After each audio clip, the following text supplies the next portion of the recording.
Welcome to the Inbound Back Office Podcast, where we chat with smart agency owners about agency challenges. I'm Holly Reed, strategist at Inbound Back Office, plug and play back office support for your marketing agency. Today on the show, we are welcoming Ilia Markov, marketing director at Toggl, to talk about how to go from resistance to success, 5 steps to roll out time tracking in agencies. Welcome, Ilia. Thank you, Holly. Thank you for having me on the podcast. Yes, I'm excited to talk about this. I think it's a really great topic for agency owners to think about and dive into. But before we do that, why don't you tell us a little bit about you and what you do? Perfect. Thanks a lot. So as you said, I'm the marketing director at Toggl. I lead the marketing team at, Toggl is most known for its time tracking app, but we also have another tool called Plan, which helps agencies and teams with resource management, utilization, and capacity management. And we have another tool called Toggl Hire, which actually operates under a separate team, which helps companies hire the best talent through specialized skills tests. Before Toggl, I've worked for several different SaaS companies, so I'm definitely quite familiar with the SaaS landscape by now, but I also have experience working for agencies. I come from a content and SEO background, so I've actually worked and run my own content marketing agency as well. So let's say the pains of agency owners and operators are quite familiar to me, and in this role at Toggl, I managed to combine like this background in SaaS, but also kind of help agency folks run better, less stressful businesses. Yeah, and that's huge because running an agency is not for the faint of heart. It is quite a big undertaking, and there's a lot of challenges that can come with it. And one of those is time tracking, especially right now when we have a lot of remote employees and different things going on, and there's that autonomy that people want, but also you have to make sure people are doing what they say and time tracking. So let's dive into the topic. How do we go from resistance to success when implementing time tracking in agencies?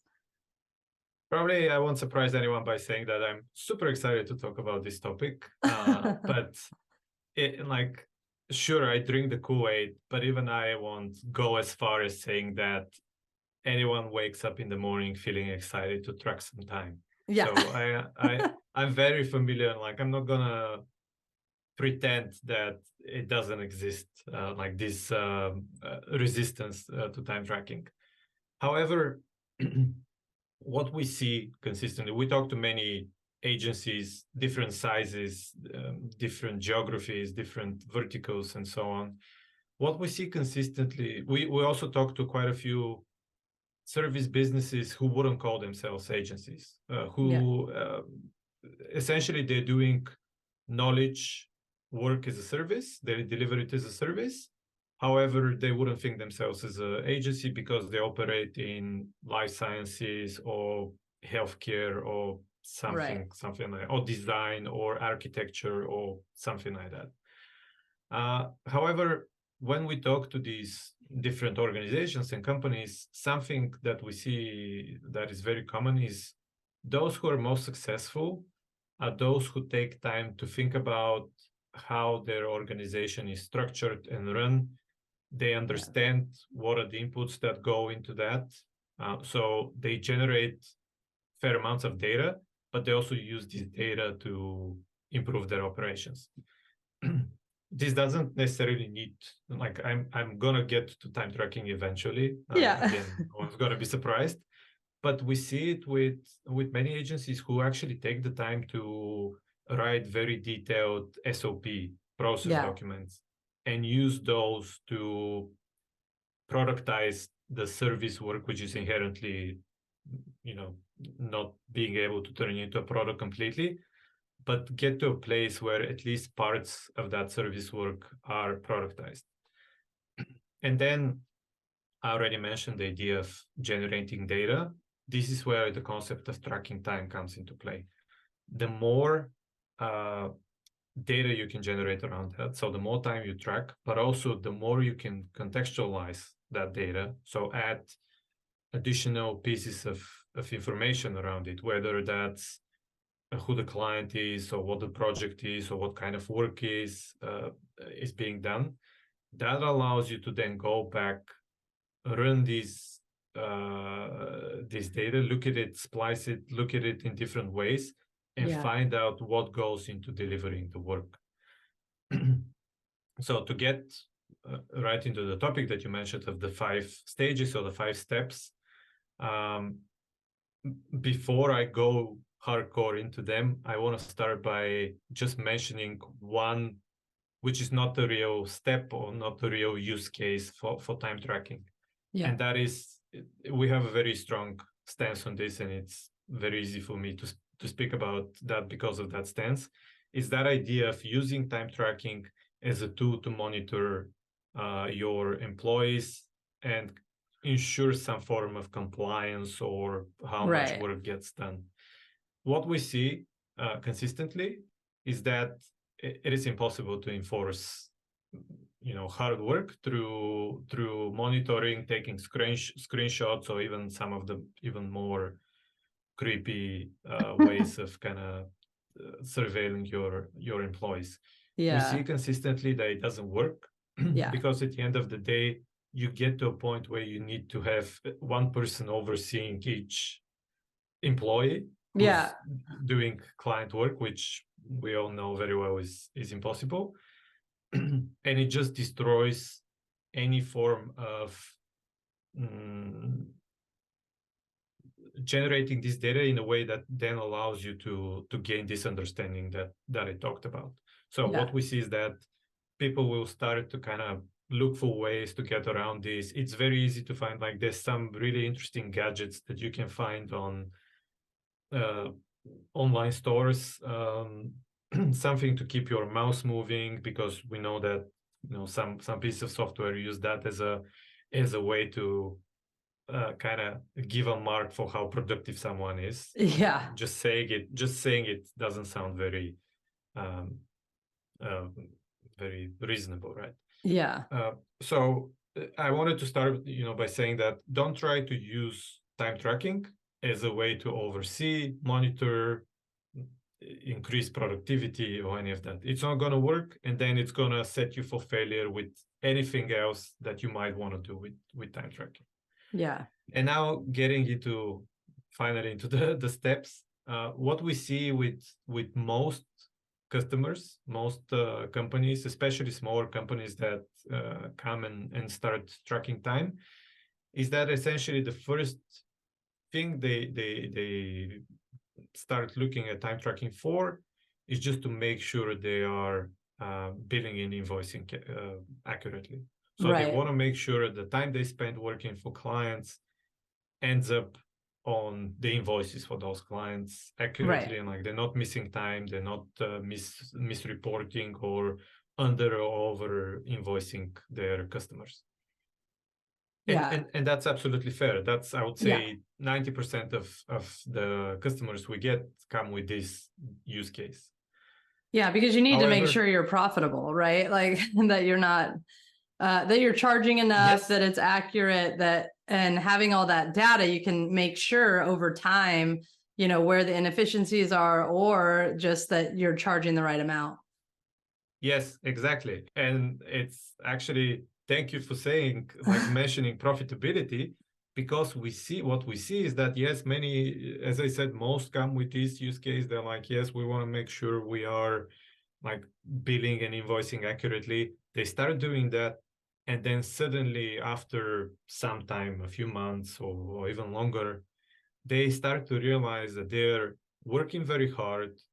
Yes, they're spending a lot of time on clients. They're putting that time on the invoices they send out to their clients, but somehow this still feels like a rat race. Like you're fighting for every penny, and it still feels like a struggle. So this is the point where we see many of our customers start to wonder what's going on and start to explore this second step, which is exactly what you mentioned, like this profitability analysis. finding out, and that really comes with this context I mentioned earlier, like knowing how to first of all, just figuring out which projects and which clients are profitable and which are not. That's huge for any business, like, and especially agencies, because you may be doing SEO and you're not charging enough. And so actually, like, that's could be the least profitable vertical in your agency, right? Or, you know, like, but you're never going to know if you're not tracking the time and comparing that in context with the rest of what's going on and what you're selling and what you're paying your employees or remote workers for that. Absolutely. And in many cases, and the people on my team who've worked at agencies as well, and I've heard different stories. I've heard stories of people who, yes, they're doing work for clients, and like they have their rate, whether it's by project or by hour, doesn't matter, and everything should be fine. But at the end of the month, it still feels like, why are we spending so much time to deliver the work? And then you start digging, and it turns out, you know what, we spent like our clients call us just to ask us a question. It feels like a 5-minute call, but it's actually not 5 minutes. And then you have the switching costs, you know, kind of switching from what you were doing to answer the question they were asking on the call, and then going back to that. And then after a while, it turns out that this really adds up. And this is where your profit kind of starts to shrink and disappear in some cases. And doing this kind of analysis can really surface things like that, and even get you to a point where you're like, I need to fire this client. There's no way. Like, they're not gonna, it cost me so much to deliver the work that they want that they'll never be profitable for me. I would be much better off like offboarding them and then finding one or two new clients who I can have a better relationship with. So that's the second step in this process. And after that, what we see with our customers is that they really start to develop an appetite for they realize, oh, actually time tracking can tell me more. It doesn't just have to be about billing and invoicing. I can do profitability. But then now, and I'm jumping a few steps to be honest, but I can now figure out when I have a new client and they come in and they say, oh, how much is it going to cost me to do like a full audit of my website? I have this huge website, but I can now go back, see what it took me to deliver a similar project for another client, and then give a much more accurate proposal and offer to this new client. So I don't have to kind of lowball and then struggle if I end up winning the business, or just give something which is not gonna get me that client. So you can really get to this point where whatever the proposal is, whether it's a winning one or a losing one, you're still fine with it, because even if you lose, like, it was impossible to deliver the work with the parameters that the client, like, essentially the price the client wanted to pay. Right. And that's important because a lot of times I find that agency owners, struggle with pricing. And they wonder, like, am I charging too much? Am I charging too little? And it feels like this guessing game where they're just not quite sure. And a lot of it even comes down to value pricing versus hourly pricing and the different camps around that. But when you time track, either way, if you're doing value pricing or per hour pricing, time tracking helps you feel confident in what you're charging people, knowing that, like, hey, this is a profitability margin I want. Here's what it took us to do that last time. Okay, maybe we underbid last time. Let's bid it properly this time. And I think that's really helpful. And every agency owner, in my opinion, should want to have that data to make those decisions, so they do have the confidence going into those proposal conversations versus feeling like, I don't know if I'm charging too much or too little. Yeah, absolutely. And this confidence really comes, again, I want to stress out this idea of generating that context and adding that context to your data. Another story from someone on my team who used to do client work for an agency, very similar projects, but because of the way they were tracking time, they were just doing it the really old and traditional way, a timesheet at the end of the week. At the end of the week, you say, well, this is how much time I spent working on Monday, or even this is how much I spent on Monday for client X versus client Y. And then their boss would come like at the beginning of the next month and say, well, we're about to get a new client. They want us to do a project like the 10 projects you did this year so far for other clients. Tell me how much we should kind of put on the proposal for them. You've done 10 projects like this. Because they lacked the context around the client, the type of work, the type of project, it was impossible. Yeah. And they were still doing time tracking. So it's not just doing it, not just generating the core data, but adding as much context as possible. That really helps. Yeah, that would be crucial, because that's when you can find out, okay, we're having all these 5-minute calls, right, that turn into a half an hour, or, you know, what are we actually spending our time doing? Is it research? Is it, you know, because sometimes you have to learn a new industry with agency. If you take on a new client, new industry, is it that time? Is it actual getting the work done time? Is it conversations and meetings? And knowing that context can really help the agency owner go, okay, we either need to have less meetings, or that could have been an email, or, you know, or whatever. Like, not only figure out the profitability to bid correctly, but also how can we tighten up the process? Yeah, exactly. And then to continue with the 5 steps after that, I already mentioning that idea of being able to kind of predict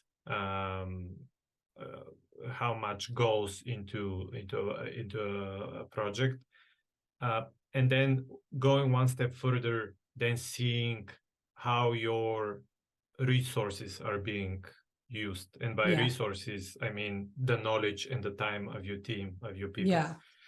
And again, I realize this might sound like touching on monitoring and kind of micromanaging employees, but this is really an opportunity to uncover ways in which you can improve the utilization of your team.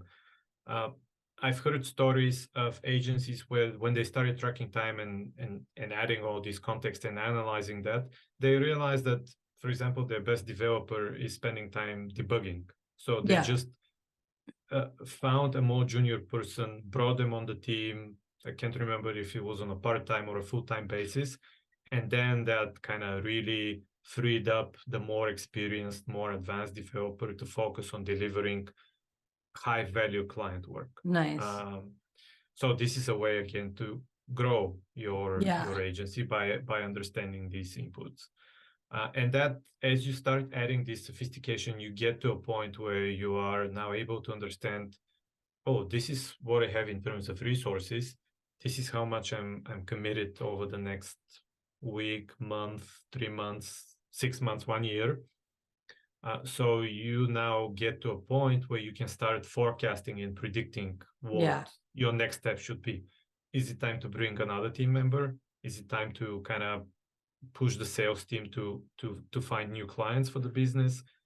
What is the path to grow and to get to a place where we want to be? Whatever that is. Okay, some agency owners, I completely agree with that. They maybe don't want to grow. They want to run their agency as a lifestyle business. That's fine as well. Yeah. And I think it's good to know too, it's like, if you're starting to get certain types of projects and you're starting to see how much time they take, you know, do you need to bring on a potential, like, not consultant, but my brain is missing the word, not just remote, but contracted. That's the word I was looking for. Like a contract employee to fill in some of the gaps, you know, until you know if you can bring on someone part-time or full-time as an employee. Because a lot of agencies work with, you know, contracted people, and knowing what time is being taken is really helpful to know, do I need another contractor, or do I need to bring one in to sublet my team a little bit? You know, so there's some of that knowledge, I think, that can come out of just gathering the data and having context. I think it's really important what you said about just the context piece is so much more a part of it than just the time tracking. Yes, absolutely. And then kind of it almost becomes a loop where you are tracking some time, then using that data to forecast how much it's going to take you to deliver the next piece of like the for the new client, then tracking some more, improving on that prediction, and then it becomes like a loop where you're like, oh, I know next month I'm going to bring 3 new clients who are going to expect me to do an SEO audit for them. I used to think that an audit takes 20 hours, but we've seen that it's more like 40 hours. So actually I might need to bring another like technical SEO person who can kind of really help so we deliver on time. Yeah, that's really good. I mean, as anyone who's an agency owner, I would be thinking through all these things going, okay, here's all these benefits. Here's how I can do this. And it helps giving even context to why time tracking is important, helps, I think, take someone from resistance to accepting it and actually having success as an agency and as team members in the agency. Because if people feel like they're just being monitored, that's going to create that resistance. But if people are like, oh, if we do this, we can charge the right amount and maybe I can get more work, or I can get paid more, or, you know, all those benefits that kind of come down the pipeline. It's like, if you can even give context to why you're introducing time tracking into your agency, or if you're already doing it, why you're doing it and why you're going to add more context to the time tracking, that helps people have buy-in versus just feeling like they're being micromanaged or monitored. Yeah, absolutely. And my advice here to founders and operators is, don't make time tracking a black box. This is like showing the value to each team member is what ensures compliance and making sure just everyone's doing it, everyone's on board. I've heard of like really complicated systems to ensure that compliance, like having these internal raffles where if 80% of people track time, they like participate in the raffle, but if one person doesn't, then like everyone loses. So they have like this really complicated. The moment people see the value of like tracking their time, putting in the time, however they decide to do it, they'll have the motivation to do it. They wouldn't need any other complex and like bells and whistles kind of system to ensure that compliance. The moment you go to someone on your team and you tell them, I see that you're working too much, I don't want you to kind of get to a point where you feel burned out and you leave, so I'm going to bring someone to help you, or I'm going to reorganize or move this client to another person on the team or whatever. This is the moment they'll be like, yes, I'll keep tracking my time because I see the value to myself. Yeah, absolutely. So what are the what's the final step? I think we did 1 through 3, maybe 4. What are the final steps to this for rolling this out?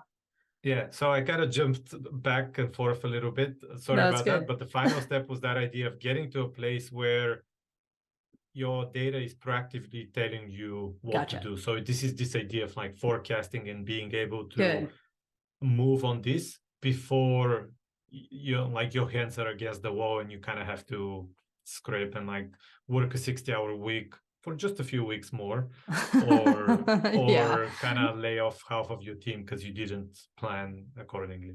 Yeah, and that's so important. I mean, just as decision makers in the business, right? You need to be able to have that information so you can make better decisions and run your agency better. And I mean, there's different phases in agency growth, right? It's like you're first a startup, and then you're growing, and then hopefully you're scaling. And that growth to scale phase is really hard if you're not gathering data, because you're just playing a guessing game.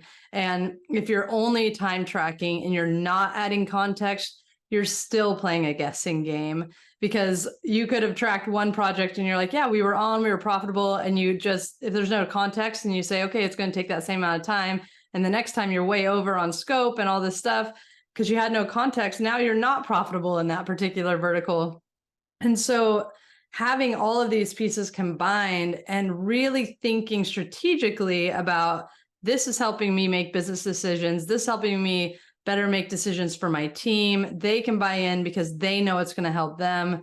I mean, it's an all around win. And I think, like what you've said, it's very important to communicate the value versus saying, hey, I just need you to time track because I want to, micromanage or hold you accountable. It's not that. It's so much more to promote the agency and grow and scale the agency.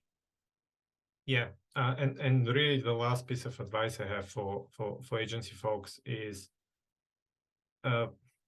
it's something that I've heard. It's like we're too busy doing the work, delivering the client work to kind of think, excuse me, how we run the operations. To me, this always sounds like, oh, I'm just too busy pushing this boulder up the hill to invent the wheel, to kind of too busy for that stuff. So this is like how I invite people to think about setting aside some of their time to think about how their businesses run.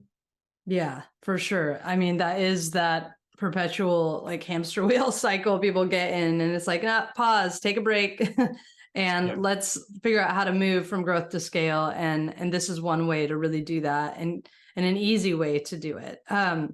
So why don't you tell everyone where they can connect with you online? I mean, this has been so good. I think agency owners can really gain a lot from just listening to this podcast.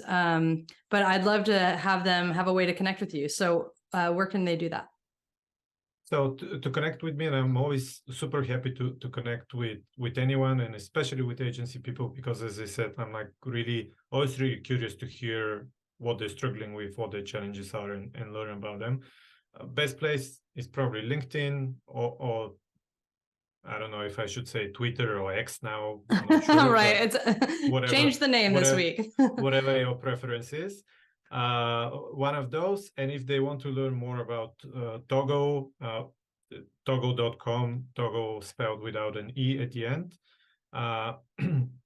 We have a lot of content for agencies. We organize webinars and different events and things to try and help people run a better business and a less stressful business, as I said. So that's another place where they can learn more about us. Awesome. And you said there was a discount code too as well. Yes. That they can use if they want to try out Toggl? Yes, thank you very much for reminding me. So we have a special discount for listeners of this podcast. The exact code will be in the show notes, but it's 20% off new annual plans for anyone who wants to try Toggl. Awesome. Well, thank you so much, Ilia, for coming on the show. I had so much fun talking to you about this, and I'm really hoping our agency owners can now rethink, oh, this is what time tracking is for. This is why I need it. I think you shed a lot of really good light on that. So thank you so much. Really cool. Thank you very much. I really enjoyed this. This was a lot of fun, and awesome. Looking forward to connecting again. Absolutely. And thank you everyone for listening to the Inbound Back Office podcast, brought to you by Inbound Back Office, plug and play back office support for your marketing agency. You can find Inbound Back Office at inboundbackoffice.com. If you enjoyed today's episode, take a minute, leave us a review, and share it with other agency owners, because everyone needs this information. And don't forget to subscribe so you don't miss out on our weekly episodes. Until next time.